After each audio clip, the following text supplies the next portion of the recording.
How does it compare to clocking your lawyer in the face? Like in the case of Joseph Zeeler, who's on trial for double murder in Cape Coral, Florida. Back in May 1990, 11-year-old Robin Cornell and her babysitter Lisa Story were found sexually assaulted and murdered at their home. The gruesome scene was discovered by Robin's mom, Jan Cornell, who called 911.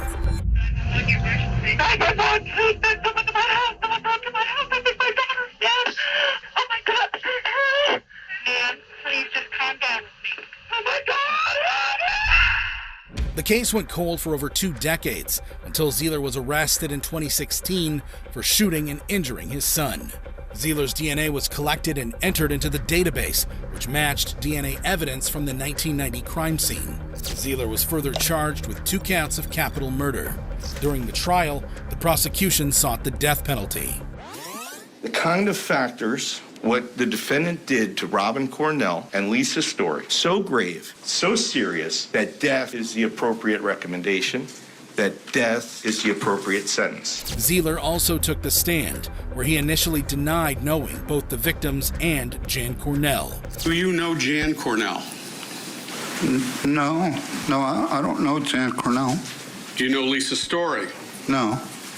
Do you know Robin Cornell?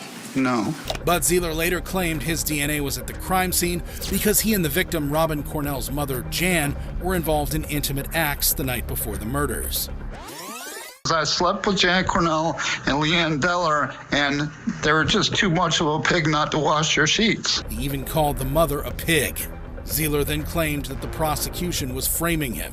They actually took the sheet, recut another sample, and had another analyst do the same test. Did you hear that? Yes. So the retesting was done. I believe FDLE is siding with the prosecution. Of course they're going to say that. At one point during his testimony, Zeeler also seemed to flip off the courtroom camera.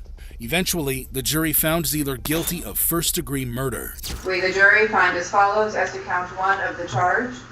The defendant is guilty of first-degree murder of Robin Cornell. We, the jury, find as follows as to count 2 of the charge. The defendant is guilty of first-degree murder of Lisa Story.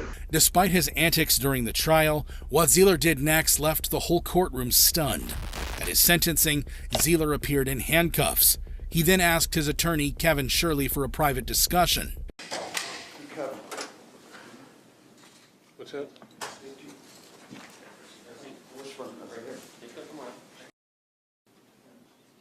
As Shirley leaned in, Zeeler threw a cheap shot with his elbow. Thankfully, court deputies quickly subdued him.